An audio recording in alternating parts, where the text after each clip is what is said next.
자, 세 번째 강의로 우리가 합성어를 보도록 하겠습니다. 우리가 저번에는 지금 형태소를 했잖아요. 그럼 지금은 다시 우리 첫 강의랑 비슷하게 이 단어의 형성 과정을 이제 보는 건데, 다시 한번 우리 범주를 한번 정리해 봅시다. 자, 단어는 크게 두 가지로 구분한다고 했습니다. 단일어라는 말이 있었고요. 복합어라는 말이 있었고, 복합어에는 크게 합성어가 있고 파생어 이렇게 분류를 했잖아요. 그 다음에 우리가 하나 더 배웠는데, 여기 파생어에는 접두사를 이용하는 경우가 있고, 전미사를 이용하는 경우가 있다. 저희 갤럭시 태블릿이 다 마음에 드는데, 여기 지우개 버튼이 자꾸 제가 연필 잡는 습관이 잘못돼서 그런지는 모르겠지만, 이 자꾸 지우개 버튼이 눌러요. 정말 이것만 조금 개선됐으면 좋겠어요.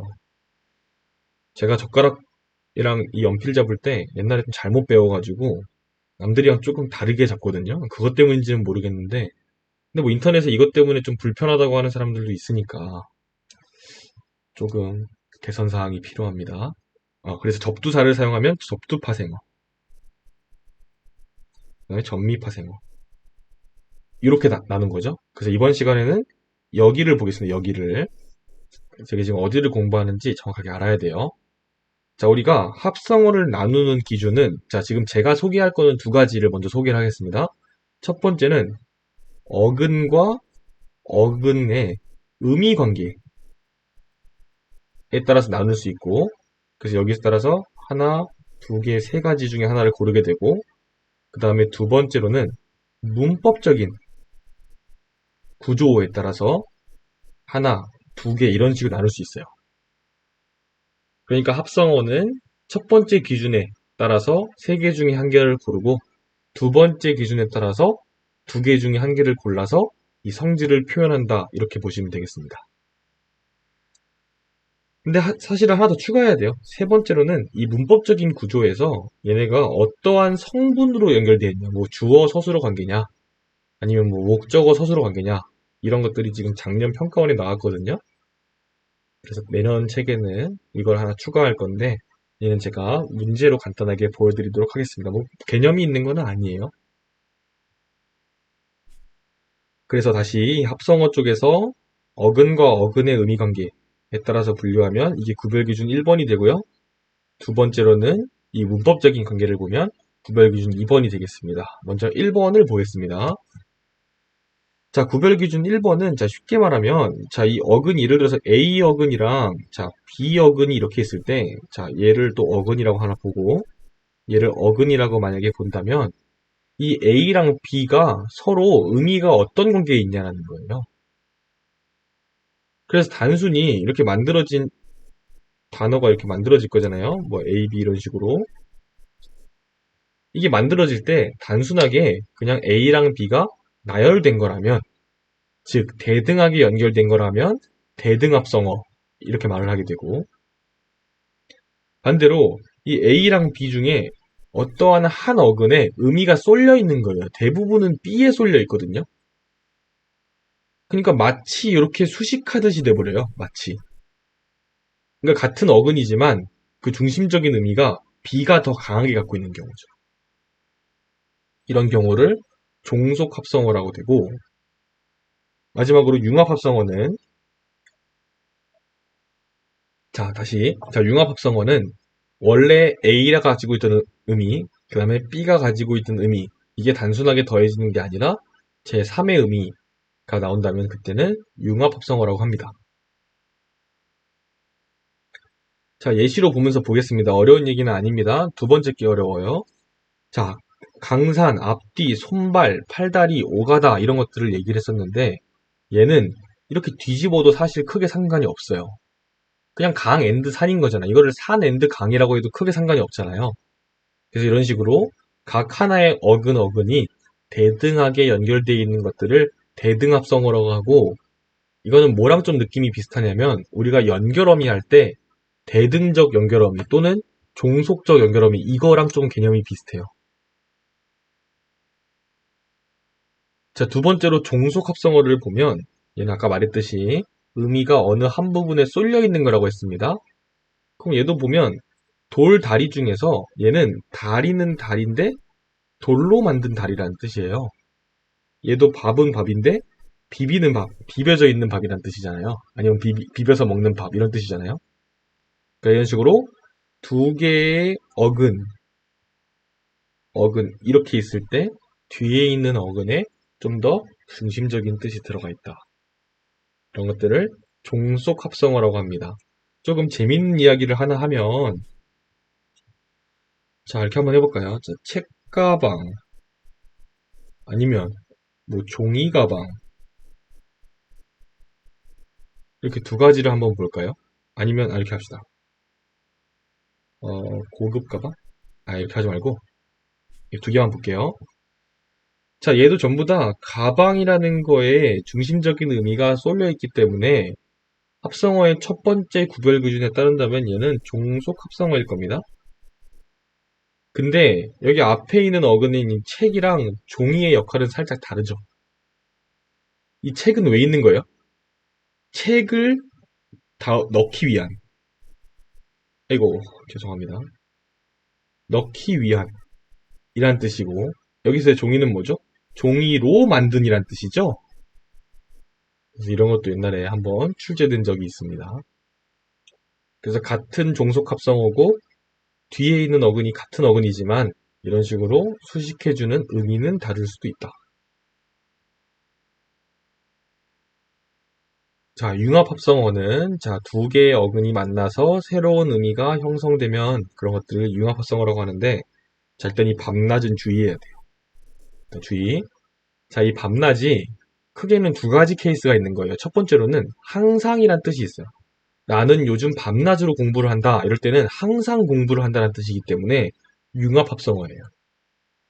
근데 이게 밤과 낮 이런 식으로 쓰인다면 얘는 단순하게 그냥 밤 앤드 낮인 거예요. 그래서 이렇게 쓰인다면 대등합성어로 봐야 됩니다. 이거는 한번 출제된 적이 있거든요. 자, 한번 보겠습니다. 자, 밑에 나오시면 좀 넘겨보시면 여기 61페이지에 제 2022학년도 예비평가 문제를 제가 실어놨는데 자, 여기 C를 한번 봐보세요. 자, 며칠째 밤낮이 바뀐 날이 계속되고 있대요. 여기서의 밤낮은 항상인가요? 이건 아니죠. 어떻게 된 거예요? 그냥 밤과 낮이 바뀐 날이죠. 그렇기 때문에 여기서는 융합합성어라고 하면 안 되고 대등합성어라고 해야 되겠죠? 자, 이런 문제가 하나 나왔습니다. 예시를 단순하게 외우시는 거는 지양해 주셔야 됩니다. 그럼 말 나온 김에 이거 하나 볼까요? 손발? 이거는 그냥 손 앤드 발이죠. 저 뒤에 있는 거를 빼고 여기도 한 문장을 보시면 바깥에 오래 있었더니 손 그리고 발이 차가워졌다 이런 뜻이잖아요. 따라서 얘는 종속합성어는 아닐 겁니다. 대등합성어가 되겠죠.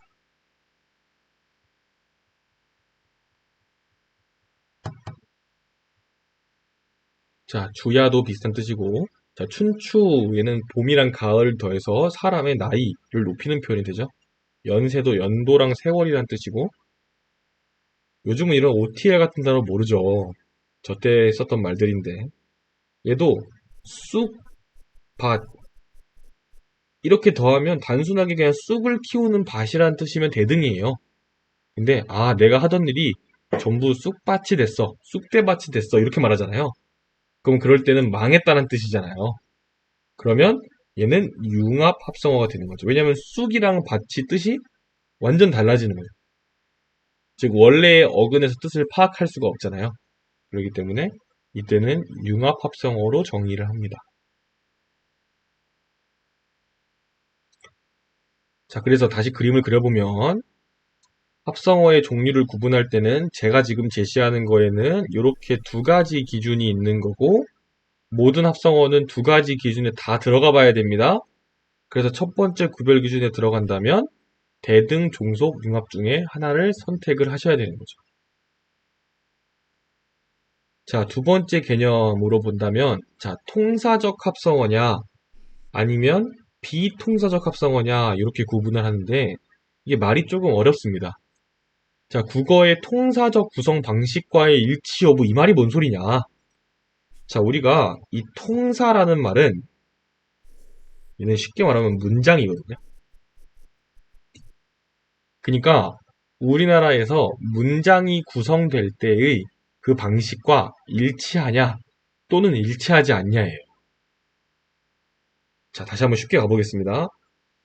자, 크게 두 가지로 구분합니다. 구별기준 2번에서는 정의만 어렵지 실제로는 그냥 암기해서 풀면 돼요. 자, 통사적 합성어가 있고 그 다음에 비통사적 합성어가 있는데 여기서의 이 통사라는 말은 뭐라고요? 문장을 우리가 구성할 때 일반적인 문법 사항에 맞는 거예요. 그럼 비통사는 뭐죠?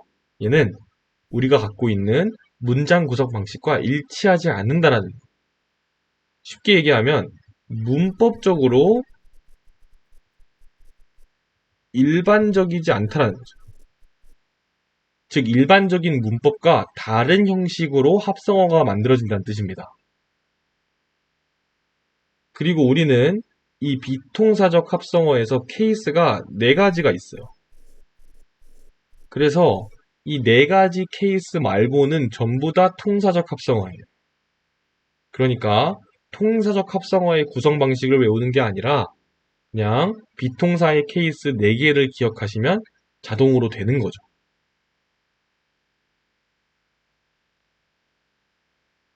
자, 네 가지 유형을 보겠습니다. 첫 번째 유형은 자, 용언과 체언이 결합할 때 자, 관형사형 전성어미가 누락되는 경우.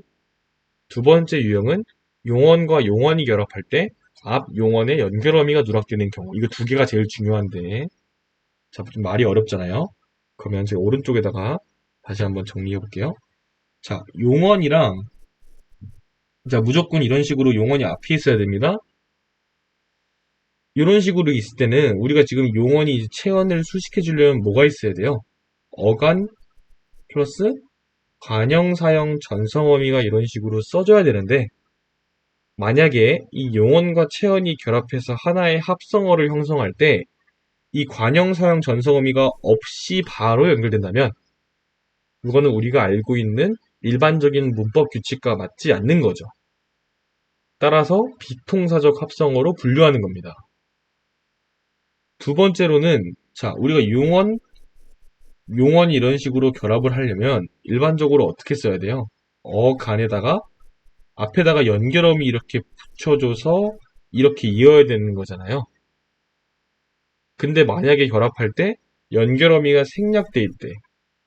그러면 얘는 우리가 알고 있는 일반적인 문법 구조랑 맞지 않는 거잖아요. 따라서 비통사적 합성어의 두 번째 케이스로 제시를 하는 거예요. 이것만 알면 돼요. 3번, 4번은 조금 부차적인 이야기예요.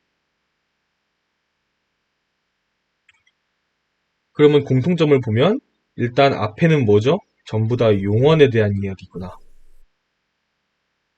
그리고 체언이 올 때랑 용언이 올 때로 나눠지는구나. 이렇게 분류할 수 있습니다.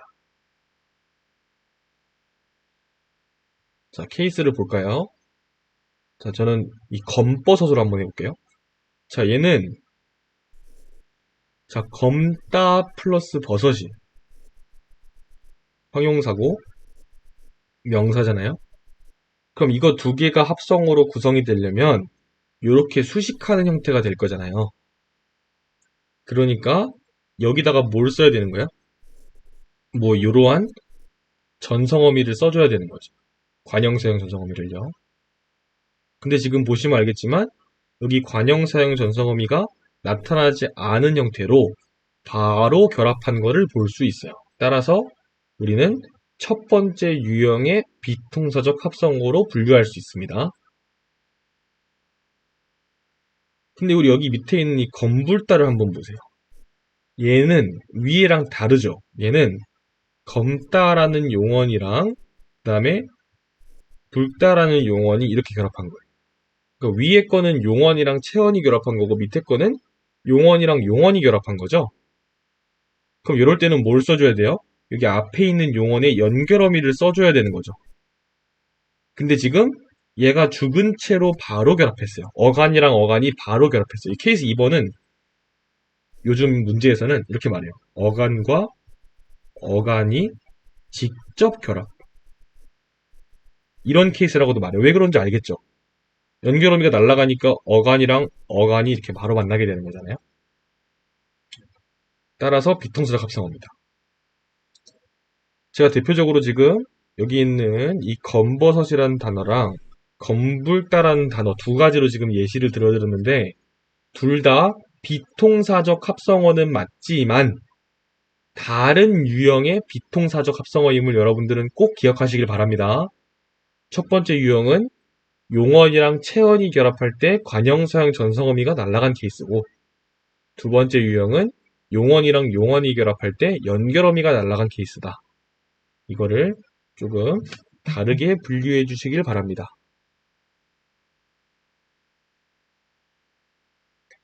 반대로 이렇게 작은 집 작은 집 예를 본다면 어떻게 됐죠?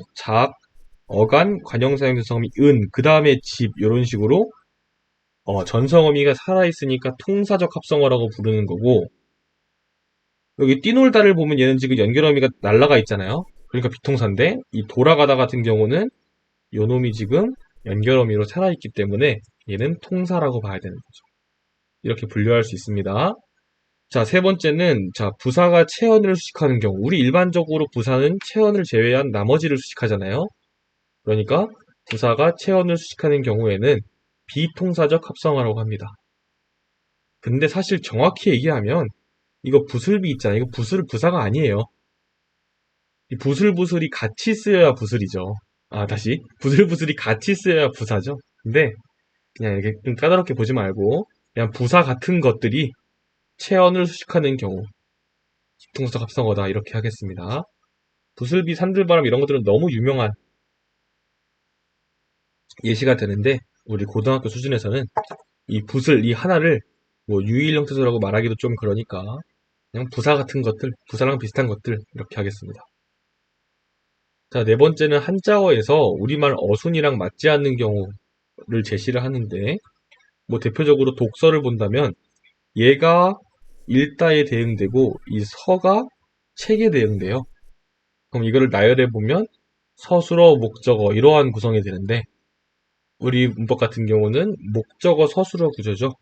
따라서 얘는 우리말 어순에 맞지 않은 한자어 따라서 비통사적 합성어다 뭐 이렇게 예시를 듭니다. 근데 뭐 그렇게 중요하지는 않고 제일 중요한 거는 유형 1번이랑 2번이 제일 중요하죠. 자, 그 다음에 밑에 문제에서 가장 중요한 게 있는데 조사 생략은 비통사가 아닙니다. 이거 당연한 거예요. 우리가 비통사적 합성어를 정의하는 이유는 우리가 알고 있는 일반적인 문법 구조와 맞지 않는 합성어를 정의하기 위해서 한 거잖아요. 그러니까 관형사형 전성어미나 연결어미가 빠져버리는 거는 이거는 일반적인 문법이 아니잖아요. 그러니까 자명하게도 비통사적 합성어라고 할 수 있는데 우리가 조사가 빠져 있는 거를 과연 문법적으로 맞지 않는다라고 할 수 있는가? 이건 아니죠. 왜냐하면 나는 밥을 먹는다. 물론 여기서의 느는 보조사잖아요. 이거는 그냥 무시하고 여기서 이거 빼봐. 나는 밥 먹는다. 이렇게 해도 사실 상관이 없어요. 근데 여기다가 이렇게 해볼까요? 어미를. 맛있는 밥을 먹는다. 이렇게 해볼게요. 여기서의 느는 전성어미지. 이거 여기서의 는이랑 여기서의 느는 다른 거죠. 근데 만약에 여기서 는 빼봐. 나는 맛있 밥을 먹는 이렇게 안 되잖아요. 그러니까 전성어미는 빠질 수가 없는 거야. 반대로 조사는 대부분의 경우에서 빠져도 크게 상관이 없어. 그렇기 때문에 조사를 생략하는 것을 가지고 문법적으로 잘못됐다라고 말하기는 어려운 거고 따라서 조사가 생략된 형태로 구성되는 그런 합성어도 우리는 통사적 합성어라고 말을 해야 됩니다. 앞서다는 앞에서다, 힘들다는 힘이 들다 이런 구성이잖아 원래. 본받다는 본을 받다. 참고로 작년 9월 평가원인가요? 뒤돌다가 나왔는데 이거 대부분의 학생들이 뒤를 돌다 이렇게 해서 틀렸어요. 이거 아니죠? 이거는 뒤로 돌다죠. 네, 이런 구성이지. 그래서 이런 식으로 얘는 부사어 서술어, 얘는 주어 서술어, 얘는 목적어 서술어, 얘도 부사어 서술어 이런 식으로 이렇게 특히 체언 플러스 용언 이러한 구성에서 아까랑 다르죠? 아까는 용언 플러스 체언이었지만 지금은 체언 플러스 용언인 거예요. 이럴 때 얘가 원래 문장 성분은 어떤 거였습니까? 라는 문제도 출제가 됩니다. 뭐 중요하지 않고요. 지금 봐야 될 거는 여기 있는 이 조사들이 지금 빠져 있다고 해서 얘네들을 비동사라고 하면 안 된다라는 말씀을 드리는 겁니다. 따라서 자, 무엇인가 빠진 것 같다고 비동사적 합성어로 처리해버리는 그러한 오류를 범하시면 안 되겠습니다. 자, 개념은 다 봤는데 자, 다시 한번 크게 정리하면 자, 합성어는 우리가 공부하는 바에 따르면 두 가지 범주에 따라서 구별할 수 있다. 첫 번째는 이 A랑 B의 의미관계에 따라서 대등, 종속, 융합 중에 하나를 고르게 된다. 두 번째로는 문법적으로 일치하냐, 하지 않냐에 따라서 통사적 합성어랑 비통사적 합성어로 구별할 수 있다. 근데 여기서 우리는 한 번 더 나가서 비통사적 합성어 중에서 케이스가 4가지가 있는 거니까 그 유형들을 전부 다 또 따로따로 분류할 수 있는 실력까지 있으면 좋겠습니다.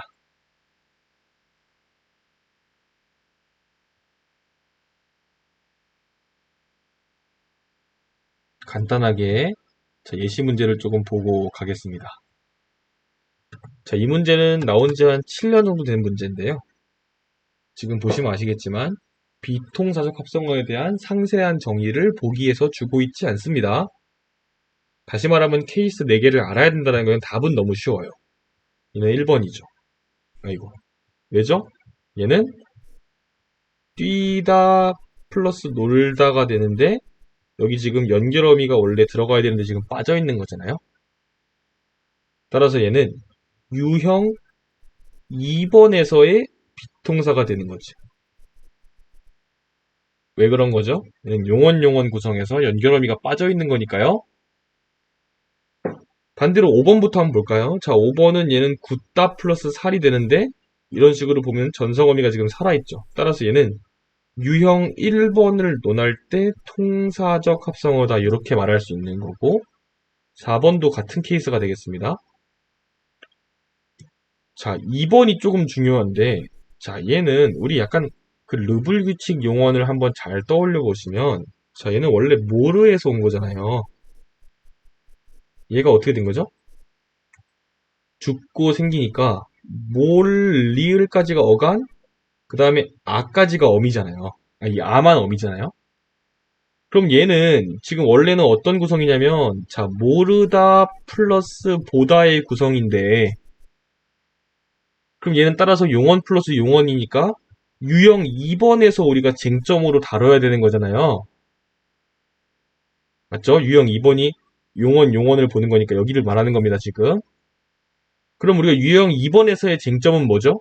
연결어미가 과연 살아있냐 이거를 봐야 되는 거잖아. 그럼 연결어미가 어디 있어요? 이 몰라보다에? 여기 있죠, 여기. 이거지, 이거. 이게 연결어미죠. 따라서 얘는 유형 2번의 통사적 합성어가 됩니다. 이거는 뒤에도 나옵니다. 어디 있냐면 여기 있어요. 이 게을러 빠지다. 여기서도 보면 게으르 다 빠지다라는 지금 보조용언이잖아요. 그럼 얘를 봐야 되는데 여기서 지금 연결어미가 있냐 없냐를 봐야 되는 거잖아요. 그러면 게으르가 원래 어간인데 죽고 생기죠. 그러면 게을 리을까지 어간. 그 다음에 얘가 지금 연결어미네요. 따라서 여기 있는 이 게을러 빠지다도 우리는 통사적 합성어라고 할 수 있습니다. 자, 이제 6번 보겠습니다. 어간이 연결어미로 연결됐다라는 말은 얘는 케이스 2번을 검토하는데 얘는 연결어미가 살아있는 거니까 통사적 합성어를 찾으라는 거죠. 답은 2번이 되겠습니다. 5번을 고를 수도 있는데 얘는 뭐죠? 오르고 내리다니까 얘는 케이스 2번의 비통사를 이야기하는 거고, 조금 더 여러분께 강조드리고 싶은 거는 1번, 4번을 보세요. 얘는 전부 다 체언 플러스 용언의 구성인데, 얘는 뭐가 빠져있죠? 을꾸다, 빛이 나다 이런 식으로 지금 조사가 빠져 있습니다. 이런 것들을 비통사라고 하시면 안 돼요. 조사 생략은 통사. 제가 밑에 코멘트도 적어놨고, 이 3번 같은 경우 여기서의 뒤는 접두사가 됩니다. 그래서 뒤는 접사로 쓰일 수도 있고 어근으로도 쓸 수도 있어요. 여기서는 뭐 마구, 몹시란 뜻이어서 이렇게 분류를 해야 되지만, 예를 들면 뒤뜰 이렇게 본다면 얘는 얘가 어근, 얘가 어근, 이래서 얘는 합성어가 되고 여기서는 파생어가 됩니다. 뭐 이런 것들도 살짝 말씀을 드렸습니다. 예제 7번은 직접 해보시고, 예제 8번 같은 경우는 자, 여기 표시를 보세요. 둘 이상의 용언이 연결어미로 이어지는 것. 이 말은 무슨 말이야? 여기 있는 거죠, 여기. 똑같잖아, 그쵸? 이 문제가 지금 2015고요. 이제 8번이 2022학년도예요. 7년 뒤에 똑같이 나왔습니다. 스스로 해보시길 바랍니다. 얘도 스스로 해보시길 바랍니다. 이제 12번은 제가 조금 검토해야 될 부분이 많아서 시간을 좀 충분히 두고 다시 이야기하는 걸로 하고, 일단 합성어 파트는 이쪽에서 마무리하겠습니다.